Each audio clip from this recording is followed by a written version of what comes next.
احوال کو ابھی بیان نہیں کر سکتا ہوں. وہ جو کتاب ہے در یتیم، اس کے جو لکھنے والے ہیں رائٹر، ان کا نام ہے مولانا ماہر القادری صاحب. لیکن کتاب کے اوپر صرف ماہر القادری بس اتنا ہی لکھا ہوا ہے. بعد میں ہم کو پتہ چلا وہ بھی بہت بڑے عالم دین اور اللہ والے تھے. تو وہ کتاب جو تھی در یتیم، یعنی جو لکھنے والا ہے وہ اللہ کے نبی کے عشق میں کیسا ڈوبا ہوا ہوگا، آپ کو اس کتاب کے ایک ایک جملے سے پتہ چلے گا. وہ جو لکھنے والے تھے حضرت مولانا ماہر القادری صاحب، یعنی وہ کتنے اللہ کے نبی کے سچے عاشق تھے، اور کیسا اس انسان کے دل کے اندر اللہ کے نبی کی محبت، آپ کی عظمت، آپ کی جو الفت تھی، وہ ان کلمات کے اندر سے آپ کو نظر آئیں گی. تو در یتیم ہم نے پڑھنا شروع کی ہے. وہ کتاب ایسی ہے کہ میں سمجھتا ہوں اگر آپ نے اس کے ایک ایک پیج کے اوپر اور اس کے اندر کے ایک ایک واقعے پر اگر آپ کی آنکھوں میں آنسو نہیں آئے تو پھر اس کا مطلب یہ ہے کہ آپ کا دل بہت سخت ہے. اور مولانا ماہر القادری صاحب نے ایسی کتاب وہ لکھی ہوئی ہے سیرت کی، انسان کو رونا آتا ہے بار بار. اور میں نے ایک مرتبہ نہیں پڑھا اس کو، کیونکہ ایک مرتبہ پڑھنے سے تو تشفی دل کی پوری ہی نہیں ہوئی. 2 مرتبہ 3 مرتبہ کئی مرتبہ وہ کتاب پڑھنے میں آئی. اور ماشاءاللہ وہ کتاب پڑھنے کے بعد جو ایک چیز سمجھ میں آئی، وہ یہ کہ ہمارے نبی پاک صلی اللہ علیہ وسلم کیسی ان کی زندگی تھی، کہ ہمارے نبی کی زندگی کا وہ انقلاب، کہ ہمارے نبی ایک تو مکی زندگی ہے، ایک مدنی زندگی ہے، اور پھر فتح مکہ کے بعد کی ایک زندگی ہے. یہ ساری زندگیوں کے اندر ہمارے نبی پاک صلی اللہ علیہ وسلم نے کس طریقے سے اپنی پازیٹیو طاقت کے بل بوتے کے اوپر مکی زندگی کو بھی فتح کیا، مدنی زندگی کو بھی فتح کیا، اور فتح مکہ کے بعد بھی جو آپ کو پروفیٹ آف ریولیوشن کہا جاتا ہے، پیغمبر انقلاب، جو جرمنی کے ڈاکٹر مائیکل ایچ ہارٹ نے دا 100 نام سے جو کتاب لکھی تھی، جس کو بوکر اور نوبل ایوارڈ ملا ہوا ہے، اس کتاب کے اندر سب سے پہلا نام جو انہوں نے نبی اکرم صلی اللہ علیہ وسلم کو دیا تھا، ایسے ہی نہیں دیا تھا. یہ چیز آپ کو سمجھ میں آتی ہے. تو میرے محترم دوستو، سیرت کی کتابوں کے ذریعے سے یہ پتہ چلا کہ واقعی میں بھی ہمارے نبی پاک صلی اللہ علیہ وسلم کی زندگی میں رتی برابر کی بھی نگیٹیویٹی نہیں تھی. کہ مکۃ المکرمہ جب آپ ہجرت کر کے مدینے کی طرف روانہ ہو رہے ہیں اور مکہ کی طرف دیکھ کر آپ کی آنکھوں سے آنسو بہہ رہے ہیں، اور آپ مکہ کو مخاطب ہو کر یہ کہہ رہے ہیں، اے مکہ، 53 سال آپ نے مکۃ المکرمہ میں گزارے ہیں. آپ یہ سوچو، پہلے 53 سال جس شہر میں گزارے اپنی زندگی کے، اس کو خطاب کر کے کہہ رہے ہیں، اے مکہ، میں تجھے چھوڑنا تو نہیں چاہتا ہوں، لیکن کروں کیا، تیرے رہنے والے مجھے رہنے نہیں دیتے ہیں. اس کے بعد حضرت ابوبکر صدیق رضی اللہ تعالیٰ عنہ نے فرمایا، اے اللہ، اب تو یہ قوم ہلاک ہو جائیں گی، ان پہ عذاب آئیں گا.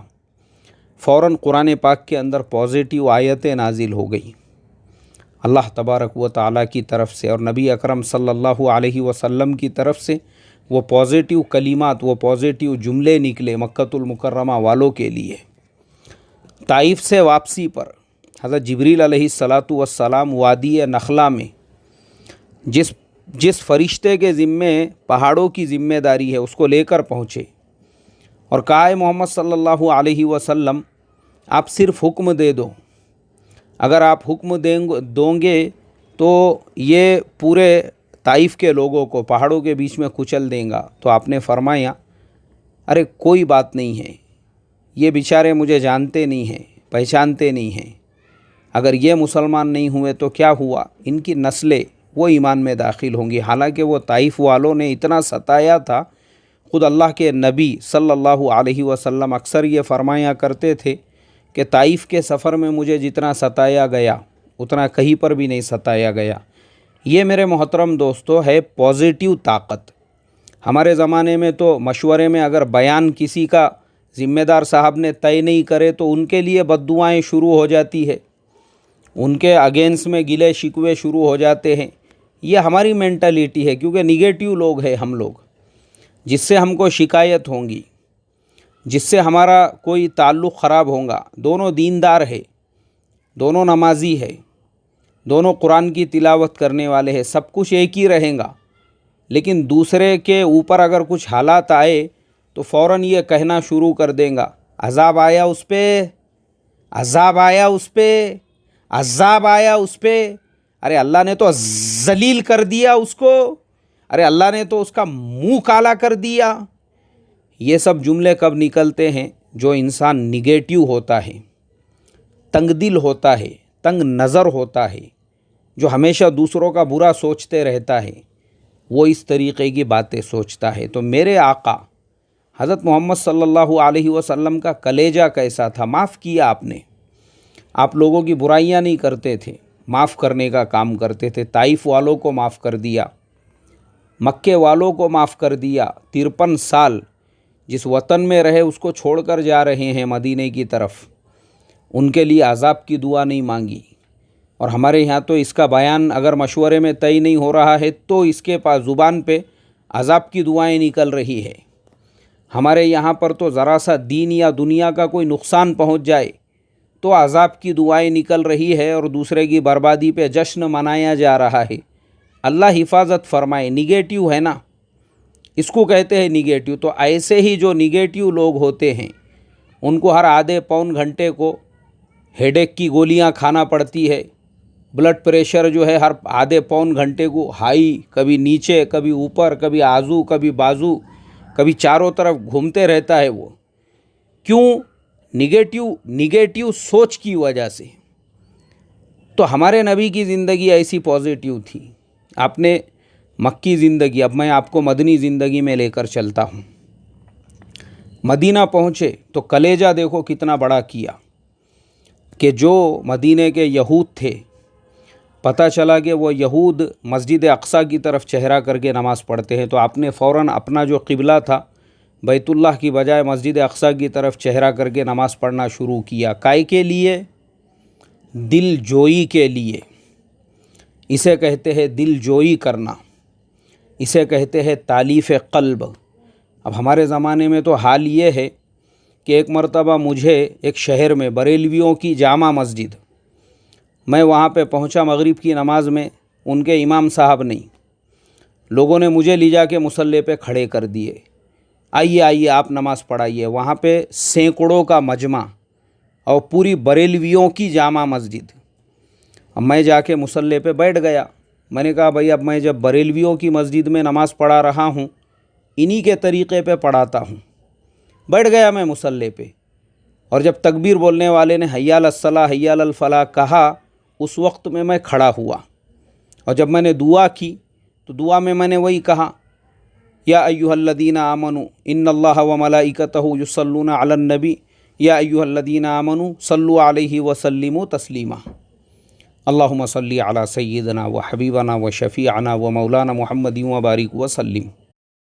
اب میرے وہاں پہ نماز پڑھانے کے بعد وہیں پر میرے اپنے ذہن کے اور میرے اپنے خیالات کے کچھ لوگوں کو پتہ چلا، تو کچھ نے تو یہ کہنا شروع کر دیے، اب تو مرتد ہو گیا، بولے وہ اب تو مشرک ہو گیا، وہ پنڈت جی بن گئے، اب تو بتوں کے سامنے کھڑل دھڑل اب وہ کرنا شروع کر دیے. کیوں؟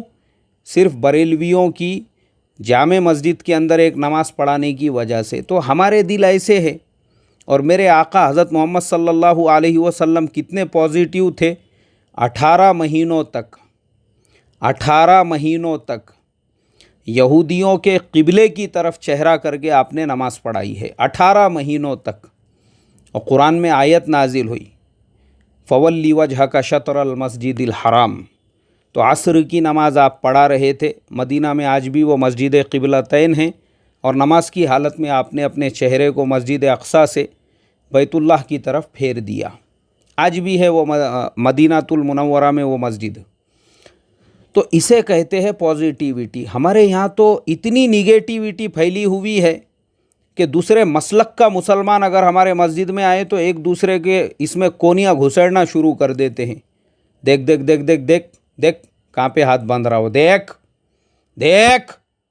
ایک دوسرے کو. کیوں؟ نگیٹو قوم ہے یہ، اسی لیے ان کو ہر آدھے پون گھنٹے کو جو ہے ہیڈ ایک کی گولیاں کھانا پڑتی ہیں. تو یہ پوری جو سیرت ہے اللہ کے نبی کی، اب میں آپ کو اور ایسے واقعات سناؤں گا، سینکڑوں واقعات ہیں. اس کے لیے مسلمانوں پازیٹیو بنو، پازیٹیو رہوں گے نا، کبھی تمہارے سر میں درد نہیں ہوگا، کبھی تم کو رات میں نیند نہیں آنے کی بیماری نہیں ہوں گی، بلڈ پریشر کبھی آپ کا ہائی لو آزو بازو چاروں طرف راؤنڈ مارنا نہیں شروع کریں گا انشاءاللہ. اللہ ہم تمام کو سیرت پہ عمل کرنے والا بنائے. السلام علیکم ورحمۃ اللہ وبرکاتہ.